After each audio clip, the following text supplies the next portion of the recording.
Hello students, জ্ঞানজ্যোতি coaching সেন্টারের পক্ষ থেকে তোমাদের সকলকে জানাই আরো একবার স্বাগত। তো স্টুডেন্টস, আজকের ক্লাসে আমরা যে বিষয় নিয়ে আলোচনা করবো তা হলো আলিগড় আন্দোলন পার্ট 2 নিয়ে। ঠিক আছে, তো পার্ট 2 কেন, পার্ট 1 আমরা আগেই আলোচনা করেছি। তোমরা যারা ভিডিওটি দেখোনি তোমরা কিন্তু প্লে লিস্টে গিয়ে ভিডিওটি দেখে নিতে পারো।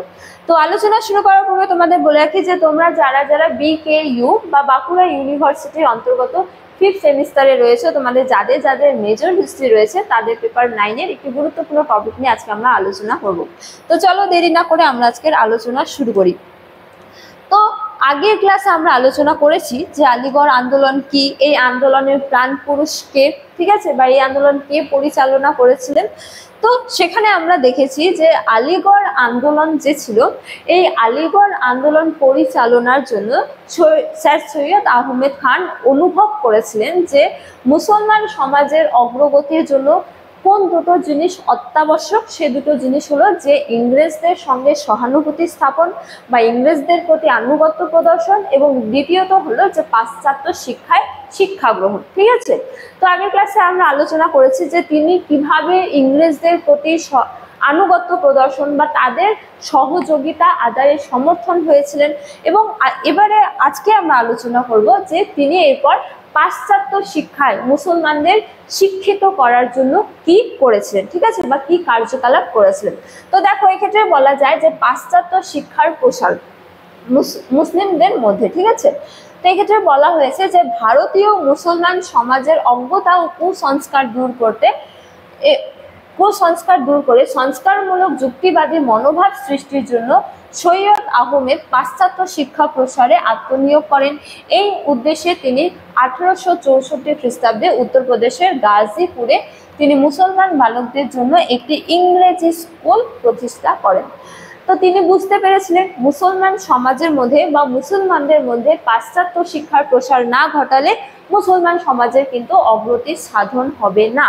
তো এজন্য তিনি মুসলমান সমাজকে পাশ্চাত্য শিক্ষায় শিক্ষিত করার জন্য তিনি মুসলমান বালকদের জন্য 1864 খ্রিস্টাব্দে একটি ইংরেজি স্কুল প্রতিষ্ঠা করেন। ঠিক আছে, ইংরেজি স্কুল প্রতিষ্ঠা করে যেখানে তারা পাশ্চাত্য শিক্ষায় শিক্ষিত হতে পারত। ঠিক আছে, এবং এরপর তিনি কি করেন, এরপর তিনি বলা হয়েছে যে ওই খ্রিস্টাব্দে বা এই 1864 খ্রিস্টাব্দে তিনি ট্রান্সলেশন সোসাইটি নামে একটি সমিতি গঠন করেন। এটি পরে সায়েন্টিফিক সোসাইটি অফ আলিগড় নামে পরিচিত হয়।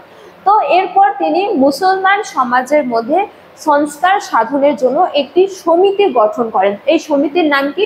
প্রথম দিকে এই সমিতি ট্রান্সলেশন সোসাইটি নামে পরিচিত ছিল, কিন্তু পরবর্তীকালে এই যে সমিতি, এই সমিতির নাম হয় সায়েন্টিফিক সোসাইটি অফ আলিগড়। ঠিক আছে, যা মুসলমান সমাজের মধ্যে অগ্রগতি বা সংস্কার সাধনের জন্য কাজ করত বা কুসংস্কার দূর করার জন্য কাজ করত বা চেষ্টা করত। ঠিক আছে, তারপরে বলা হয়েছে যে অবশেষে 1875 খ্রিস্টাব্দে তিনি আলিগড়ে অ্যাংলো ওরিয়েন্টাল কলেজ, ঠিক আছে, স্থাপন করেন। কালক্রমে এই কলেজটি আলিগড় মুসলিম বিশ্ববিদ্যালয়ে রূপান্তরিত হয়। ঠিক আছে, তো মুসলিম সমাজের মধ্যে বা মুসলিমদের বা মুসলমানদের পাশ্চাত্য শিক্ষায় শিক্ষিত করার জন্য তিনি অ্যাংলো ওরিয়েন্টাল নামে একটি কলেজ স্থাপন করে, কিন্তু পরবর্তীকালে এই কলেজ আলিগড় মুসলিম বিশ্ববিদ্যালয়ে রূপান্তরিত হয়েছে। ঠিক আছে, যা হলো তার যে কার্যকলাপ তার এক অন্যতম নিদর্শন। ঠিক আছে, তো এবারে বলা হয়েছে যে এভাবে মুসলমান সমাজের মধ্যে ইংরেজি শিক্ষার প্রবর্তন করে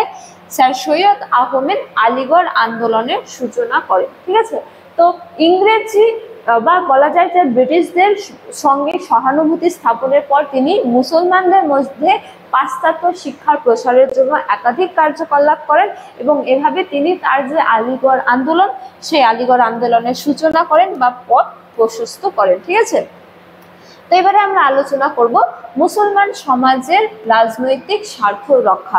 তিনি কেবলমাত্র মুসলমান সমাজের অগ্রগতি স্থাপনের জন্য ইংরেজদের সঙ্গে সম্প্রীতি স্থাপন বা তাদের মধ্যে পাশ্চাত্য শিক্ষার প্রসার, এই দুটো কার্যকলাপের মধ্যে সীমিত ছিলেন না। তিনি এর পাশাপাশি মুসলমান সমাজের যে রাজনৈতিক স্বার্থ রক্ষারও তিনি কিন্তু চেষ্টা করেছিলেন বা প্রচেষ্টা করেছিলেন। যেমন বলা হয়েছে যে সৈয়দ আহমেদ মুসলমান সমাজের রাজনৈতিক স্বার্থ রক্ষা করবার উদ্দেশ্যে 1888 খ্রিস্টাব্দে জাতীয় কংগ্রেসের বিকল্প সংস্থা রূপে ইউনাইটেড প্যাট্রিয়টিক অ্যাসোসিয়েশন স্থাপন করেন এবং 1893 খ্রিস্টাব্দে তিনি থিওডর বেক এর উদ্যোগে Syed Ahmed Mohammedan Anglo oriental defence association of upper India নামক অপর একটি সংগঠন স্থাপন করে। এর উদ্দেশ্য ছিল মুসলমানদের স্বার্থ রক্ষা করা ও ব্রিটিশ শাসনকে সুদৃঢ় করা। তো তিনি মুসলমান সমাজের রাজনৈতিক স্বার্থ রক্ষা করার জন্য একটি রাজনৈতিক সংস্থা গঠন করেছিলেন। কত খ্রিস্টাব্দে? প্রাথমিক পর্বে 1888 খ্রিস্টাব্দে। যে সংগঠনের নাম কি ছিল? United patriotic association. ঠিক আছে, তো এই যে তিনি সংস্থা প্রতিষ্ঠা করেছিলেন, তো 1885 খ্রিস্টাব্দে জাতীয় কংগ্রেস প্রতিষ্ঠা হয়ে যায়। তো 1888 খ্রিস্টাব্দে তিনি কিন্তু মুসলমানদের জন্য আরো আলাদা করে সংস্থা স্থাপন করেন, রাজনৈতিক স্বার্থ রক্ষা তাদের স্থাপন করার জন্য। সেই সংস্থার নাম হলো ইউনাইটেড প্যাট্রিয়টিক অ্যাসোসিয়েশন। কিন্তু পরবর্তীকালে তিনি থিওডর বেকের সহায়তায় আরো একটি সংস্থা গঠন করে, সেই সংস্থার নাম হলো Mohammedan Anglo oriental defence association of upper India. ঠিক আছে, তো এই সংগঠন তিনি স্থাপন করেন কি উদ্দেশ্যে? মুসলমানদের রাজনৈতিক স্বার্থ রক্ষা করা এবং অপরদিকে ব্রিটিশ শাসনকে সুদৃঢ় করা বা ব্রিটিশদের সহযোগিতা করা। ঠিক আছে, তো তিনি মুসলমানদের রাজনৈতিক স্বার্থ রক্ষার জন্য বিশেষ প্রচেষ্টা চালিয়েছেন। এরপরে সমাজ সংস্কার। তো সমাজ সংস্কার কি? মুসলমান সমাজের মধ্যে যে বিশেষ কুপ্রথার প্রচলন রয়েছে সেগুলোর দূরীকরণ করে সমাজ সংস্কার করা। তো এই সমাজ সংস্কারের ক্ষেত্রে তিনি কি কি করেছিলেন এবারে আমরা তা নিয়ে আলোচনা করব। তো দেখো, এই ক্ষেত্রে বলা হয়েছে সৈয়দ আহমেদ মুসলমান সম্প্রদায়ের মধ্যে সামাজিক অনগ্রসরতা দূর করতে সচেষ্ট হয়েছিলেন।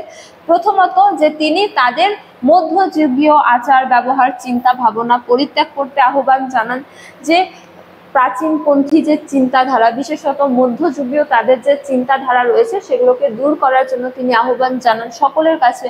এবং পরবর্তীতে মুসলমান সমাজে নারীর স্থান উচ্চে আনবার জন্য তিনি পর্দা প্রথার দূর করারও নির্দেশ দেন মুসলমান সমাজকে। এর পাশাপাশি তিনি মুসলমান নারীদের মধ্যে শিক্ষা বিস্তারের প্রয়োজনীয়তা সম্পর্কেও দৃষ্টিপাত করেন এবং সৈয়দ আহমেদ মুসলমান সম্প্রদায়ের মধ্যে সামাজিক অনগ্রসরতা দূর করতেও তিনি কিন্তু সচেষ্ট হন। তো সব মিলিয়ে বলা যায় যে তিনি মুসলমান সমাজের অগ্রগতি স্থাপনের জন্য মুসলমান সমাজের মধ্যে প্রচলিত যে বিশেষ কুপ্রথা রয়েছে সেগুলোরও বিরোধ করেছিলেন। ঠিক আছে, তো এই ক্ষেত্রে বলা যায় তার যে আলিগড় আন্দোলন কিসের মধ্যে সীমিত ছিল? মুসলমান সমাজের অগ্রগতি স্থাপনের মধ্যে। ঠিক আছে, তো এর জন্য তিনি ইংরেজদের সঙ্গে সম্প্রীতি স্থাপন করেন, তারপরে মুসলমান সমাজের মধ্যে পাশ্চাত্য শিক্ষারও প্রচলন করেন, তারপরে তিনি মুসলমান সমাজের মধ্যে প্রচলিত বহু কুসংস্কারের তিনি কিন্তু বিরোধ জানান। তো এই গেল শায়ের সৈয়দ আহমেদের যে আলিগড় আন্দোলন, সেই আলিগড় আন্দোলন নিয়ে আলোচনা। তো আজকের ক্লাসটি আমার এখানেই শেষ করা হচ্ছে। তো তোমাদের সাথে দেখা হবে পরবর্তী ক্লাসে। ততক্ষণ তোমরা সকলেই ভালো থাকো, সুস্থ থাকো। Thank you.